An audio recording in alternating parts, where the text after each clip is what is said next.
Now from the night team. I want a kinder and gentler nation. A nation in mourning. It just felt like the right thing to come down and pay our respects. A political patriarch. So help me God. Leaving behind a lasting legacy. He was a wonderful man. I wish people really knew him. Tonight, the nation is remembering a president. Plus, we're following more news tonight. Rain moves into your day tomorrow. It's going to be a soggy Sunday. Details coming up.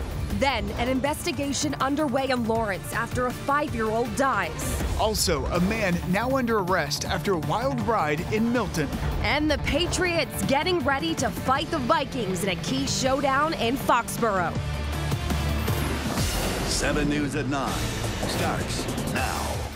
And first, here at 9 o'clock on this Saturday night, remembering a president. This is a live look in Kennebunkport, Maine, where President George H.W. Bush would spend summers with his wife Barbara and the rest of their family. The former leader of the free world, leaving a lasting legacy on the nation in New England. America's longest living president has passed away. And tonight, the country remembering the life and legacy of the 41st president. We are taking a look back on his life and his close ties to Massachusetts and New England. We have night team coverage, starting with Brandon Gano, live in Kennebunkport, Maine. Brandon. Well, Carrie and Justin, that's right. We're outside of the Bush compound here in Kennebunkport. It's been in the Bush family really for more than a century. And as you just saw, you can see out in front of the house, the flag is flying at half-staff to honor 41. George Herbert Walker Bush was born in Milton, Massachusetts on June 12, 1924, the son of a future U.S. Senator. He married Barbara Pierce, and the couple had 6 children. 2 would follow his footsteps into public life. After earning a degree at Yale, H.W. moved his family to Texas, where he made a fortune in the oil business, and it was there he found his way into the political arena. Bush ran against Ronald Reagan in the 1980 GOP primaries. Reagan believed the Texas oil man could help him win over the party's moderates and named him as his running mate. He was elected President of the United States in 1988. I want a kinder and gentler nation. Like 1,000 points of light in a broad and peaceful sky.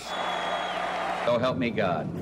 As the nation's 41st president, Bush's focus returned to international affairs. He presided over the collapse of communism in the former Soviet Union and the end of the Cold War. It was the life that brought George Herbert Walker Bush back to the White House in 2011 to receive the nation's highest civilian honor, the Presidential Medal of Freedom. Those of you who know him, this is a gentleman, inspiring citizens to become points of light in service to others.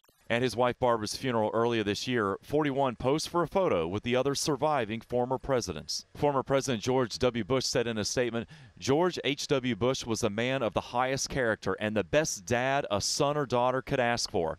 His son and former Florida Governor Jeb Bush tweeted, I already miss the greatest human being that I will ever know. Love you, Dad. Former President Bill Clinton writing, I am grateful for every minute I spent with him and will always hold our friendship as one of my life's greatest gifts. And former President Jimmy Carter, he espoused a uniquely American volunteer spirit, fostering bipartisan support for citizen service and inspiring millions to embrace community volunteerism as a cherished responsibility. And former President Barack Obama, America has lost a patriot and humble servant in George Herbert Walker Bush. While our hearts are heavy today, they are also filled with gratitude. In Argentina, where President Trump is currently at the G20 summit, he was asked if he has spoken to President George W. Bush. Yes, I have, and Jeb also. And I expressed deepest sympathies. Angela and I were just talking about it. He was a wonderful man. An anchor for 41 that rests across the water from the Bush compound on Walker's Point has turned into a makeshift memorial with people stopping to lay flowers and little American flags. They've been an important part of our community, an important part of our country, so it's just felt like the right thing to come down and pay our respects. I served in the Senate when President Bush was president, and then when I was in Congress, he helped me, and there's a lot of memories, a lot of great stories. I mean, he was a wonderful man. I wish people really knew him personally, because he was not uptight at all. He was very relaxed, and you could tell a wicked joke. St. Anne's Episcopal Church, only a half-mile from the Bush compound, is typically closed for the season, but the doors were open today. Some people signing the visitors' registration, writing God bless or prayers for the Bush family. So we moved here recently within the past few years, and we just wanted to come and pay our respects in a nice, quiet way. This was a perfect place to do it. And 41 barely slowed down in his old age. He went skydiving to celebrate his 80th, 85th, and 90th birthdays. Feels good. There's an exhilaration. It sends a message around with these guys all around the globe that just because you're an old guy, you don't have to sit around drooling in the corner. Get out and do something. Get out and enjoy life. Now, this was once called the Summer White House. As we know, H.W. and his wife Barbara used to spend a lot of time here. And looking forward to the events that are coming up this week, the former president will lie in state in the Capitol Rotunda this week, where the public is invited to pay respects. That begins Monday until Wednesday. A funeral service is planned for Washington's National Cathedral.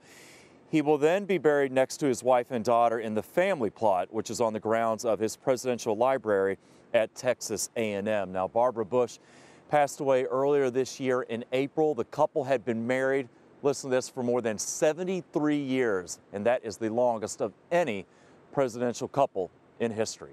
Carrie? And Brandon, before you go, George and Barbara Bush would spend summers in Kennebunkport, so a lot of memories there. How is this loss impacting that community? Yeah, it's really touched this community. We spoke to a couple of people who were too emotional to go on camera who have lived here in Kennebunkport for some time, so they actually knew the family, but it's also really been a busy holiday weekend for the small town in general, and a lot of people said they were driving here from other places just to come by and see the home and pay their respects. I teach high school history, so that's kind of what drew me up here, so I can talk a little bit with my students tomorrow about presidents, their place in our history, and I think also, you know, with the passing of the World War II generation, there's something really important in the lessons that George Bush had. Again, a lot of people just continue to drive by just wanting to take a little peek at the compound that was called a home away from home for the former president. We're live in Kennebunkport, Maine tonight. I'm Brandon Gano, 7 News 19. And while the family's summer home was in Maine, their year-round home was in Texas. And President Bush passed away at that Houston home last night while surrounded by family.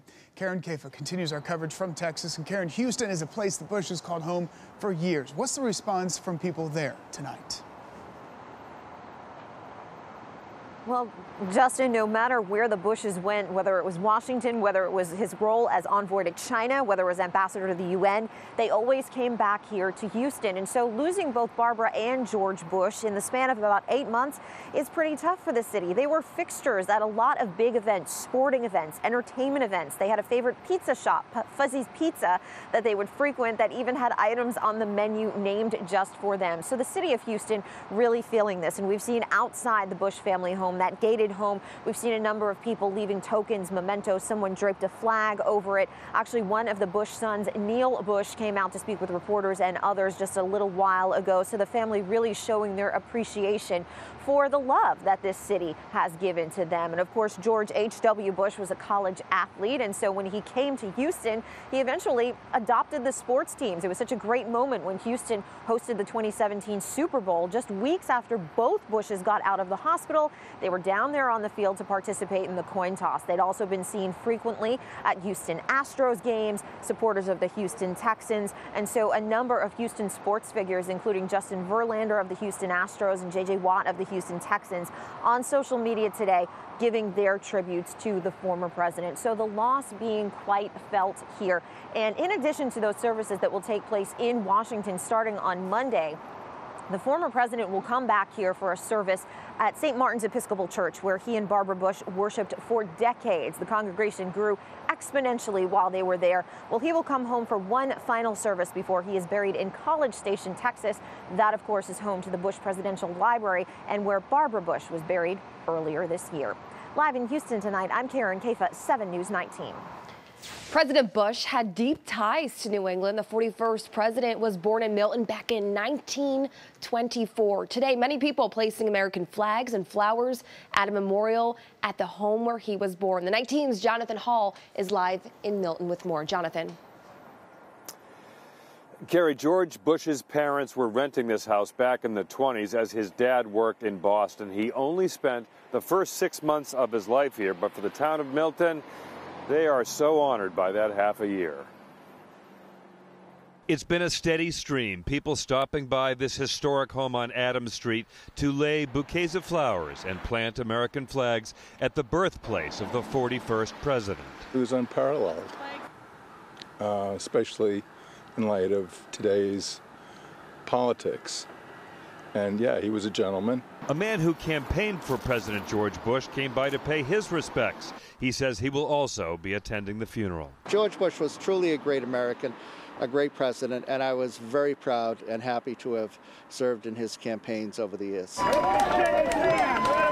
President Bush came here himself for a brief visit in the summer of '97. The town was unveiling a plaque noting his birth here in 1924. I was born on the second floor of this house. I hate to tell you how many years ago, but it was 73 years ago plus 2 months. Mr. Bush went up to see the room where he was born. He was accompanied by the home's owners, who still live here today and didn't want to speak. Resident Katie Conlon met President Bush at that dedication ceremony. It was her idea for the town to get the plaque, recognizing this place. I went into the selectmen at the time and said it would be a nice idea for the town to do something to recognize the historical significance the town is playing here in Norfolk County, where we're the county of presidents. In 1990, President Bush hosted members of the Milton Police at the White House. He became friendly with then-Chief Richard Wells. Both had served in the Navy in World War II. Chief Wells' son would also become Chief of Police in Milton, and he remembers that ceremony in '97 very well. He was leaving with Governor Slucci. They were going to the Red Sox game, and the car was right down here on Hutchinson Street, and an agent pulled up to me and said, he asked me my name, "Are you Richard Wells?" I said, "Yeah." And he said, "The president wants to talk to you." And as they were pulling out, the car stops. And he got out. First thing he asked me how my father was, then wished me well, got in the car, and off he went. He didn't have to do something like that, but he took the time to do that. Well, President Bush was typically self-deprecating when he came out here. He joked that he told his wife, Barbara, he'd like to parachute into the event here with 1,000 people watching. And she said, why don't you go ahead and do that, because nobody has seen a free fall like that since the 1992 election, which President Bush lost to Bill Clinton. We're live in Milton tonight. I'm Jonathan Hall, 7 News 19. All right, and President Bush also went to school right here in Massachusetts. The 41st president attended Phillips Academy in Andover, and he graduated from the school back in 1942. And tonight we're learning that his legacy there lasted long past graduation. Night Team's Kim Lucy has more. Captain of the baseball team, proud graduate, trustee, and parent. President George H.W. Bush held many titles at Phillips Academy in Andover, and the head of school says he loved them all. President Bush was deeply involved in Andover for his entire life, really right up until the end. Bush attended Phillips Academy in the 1930s and 40s, graduating in 1942. He was a star on the baseball diamond and remembered fondly for his time in the classroom, preparing to attend college at Yale. But before furthering his education, an attack on our nation spurred the future president to serve his country. It's an extraordinary story to think about a young man who comes here from a privileged background in Connecticut and so forth, and during that time the country is attacked at Pearl Harbor while he's a student, and he decides to defer going to Yale and instead to become a Navy fighter pilot, and became the youngest one when he joined at age of 18 before going to college. President Bush would return to Andover, sending 3 of his children to Phillips Academy, George W., Jeb, and Marvin. He served 16 years as a trustee, his name adorning the wooden walls of the boardroom where he helped shape the education system. Current members can still sit in the chair bearing his name. Phillips Academy was founded during the American Revolution in 1778. Throughout that time, it's had a strong connection to American presidents. The Bush family roots run deep here, quite literally. And he actually brought it here while he was President of the United States to commemorate the 200th year anniversary of George Washington visiting this campus. This tree from the White House, planted by President Bush, still grows on the Andover campus. Despite all his accomplishments, the 41st president never forgot his roots. This inscription inside his book, All the Best, reads, "To Phillips Academy, a school I truly loved and respected." You can see the joy on his face just last spring when the head of school presented him with a baseball signed by the team. bringing him right back to his love of the ball field. President Bush was a baseball all-star, and he was what we call a big blue legend when it comes to PA baseball. And throughout his life, he was a fan of the game and a fan of Andover baseball in particular. School leaders say they like to think President Bush's spirit to serve others and his country began right there at Phillips Academy. A scholarship in the Bush family name is awarded to young people who show particular promise for leadership roles. In the newsroom, Kim Lucy, 7 News 19. And coming up at 9:30, lawmakers remembering the life and legacy of the 41st president, what they're saying following his passing. And the news station will have full coverage of President Bush and as he's laid to rest. 7's Dan Housley will have live reports from Washington, D.C., and Brandon Gano will be in Houston as the nation pays its respects. And stay with the news station as we remember President George H.W. Bush. When we aren't on the air, just go to WHDH.com or download the 7 News app. The night team now turning to your forecast. A pretty dry day out there for this Saturday, but tomorrow you might want to take that umbrella. Meteorologist Heisel Martinez is here with a look at your forecast. Yeah, so you'll definitely need the umbrella tomorrow. For now, we're just dealing with chilly conditions out there. Temperatures dropping close to about freezing. I want you to take a look at the map and find yourself. If you are close to freezing or right at that freezing mark, you do have the potential to see some freezing rain as this system starts to move in. But notice that temperatures to our south down into Connecticut are actually warmer than us. That's because we are looking at some mild air to slowly move in. But before that, we've already hit close to freezing, so that's why we do have the chance to see some freezing rain through the overnight hours. Right now we are just cloudy, but some rain will slowly start to creep in, and it is going to be freezing rain for some spots here as it gets closer and closer. And then we're looking at quite a soaker into the overnight hours that does last into Sunday. I'll let you know how much rain we're expecting coming up. Also from the night team, a man arrested for a wild ride in Milton. Police say he stole a car in Brockton, then took off through Milton and slammed into 2 cars and hit a landscaper. Night team's Eric Kane is live in Milton tonight with the very latest. Eric.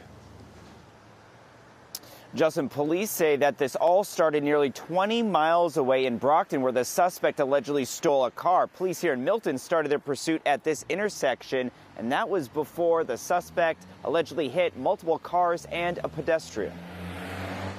It was terrifying. Neighbors describe a chaotic scene when Milton police say a carjacker slammed into vehicles and hit a landscaper in the road Saturday morning. I was inside. I had been watching the landscaper across the street with my son earlier, and we heard a loud noise in the house. This man did not want to be identified. He lives on Brook Road, where police were chasing the suspect after he allegedly drove off from the scene of a crash.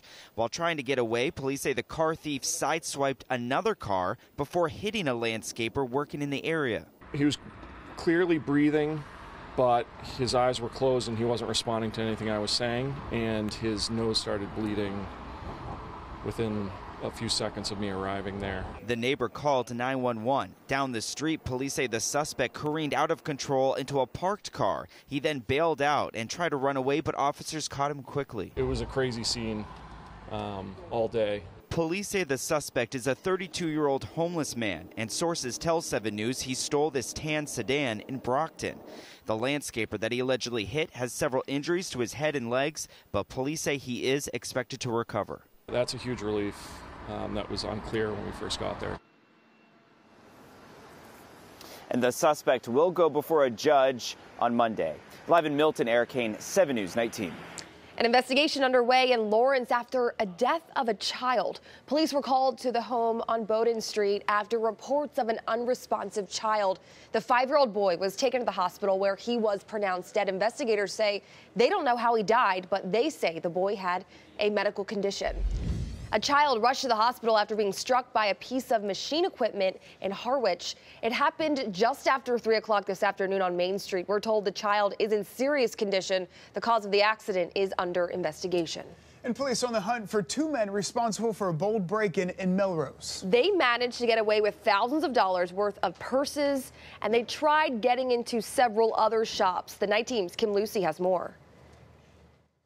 Broken glass, big mess inside. Masked men making their mark on Melrose businesses. You'll see the shards of glass just flying through the floor. Paul Perella's surveillance cameras capture the crooks on video, blow after blow to the window, but Paul had just reinforced the glass at his jewelry store a few years ago. They didn't get in, the doors were locked still, and you just get up and it's nerve-wracking trying to get in. It wasn't just his shop. Police say they think these same guys also smashed windows at the Liberty Bell, Honeydew Donuts, and Madison Avenue consignment shop.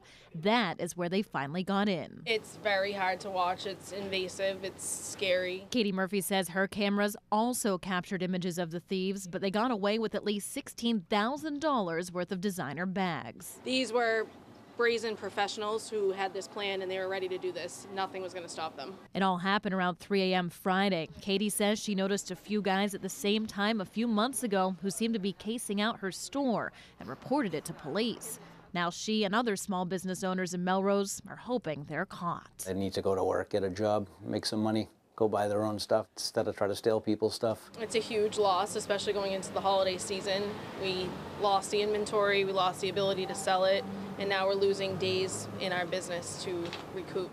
If you recognize the guys caught in that video, you're asked to give police a call. In the meantime, Katie's working to turn this negative into a positive tree. She's planning on painting a tree here on the plywood and giving community members a chance to leave their positive messages on it as they move forward from all of this. In Melrose, Kim Lucy, 7 News 19. There's more news tonight. 2 people are dead after a plane crash in Florida. The plane crashed into a building near an airport in Fort Lauderdale.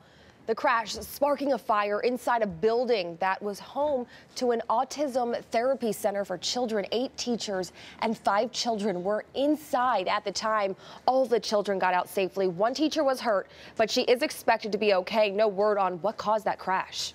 There's more news tonight. People in Alaska continue to clean up after a destructive earthquake. More than 230 aftershocks have hit parts of the state since Friday. That's when a 7.0 earthquake rocked the area surrounding Anchorage. The aerial video you see here is helping crews assess the damage left behind. And the shock just buckled roads, as you can see there, destroyed homes, and left thousands in the dark, knocked out power. And today, officials restored a lot of that electricity to several homes. Yesterday's quake hit around 8:30 in the morning. It was felt about 400 miles away. The governor issued a disaster declaration. Experts say aftershocks are typical and expected for several weeks. No one was seriously hurt. And coming up next from the night team, a scare at sea. A young boy attacked by a shark in the Bahamas. Tonight, he's sharing his story of survival. And we're dry now, but slowly some rain will start to move into the area. I'll have details on timing coming up. Plus, giving back, a Patriots player getting festive by helping out a cause that's close to his heart. And remembering a president, the nation mourning the loss of George H.W. Bush. Tonight, a look back at his life as leaders pay their respect.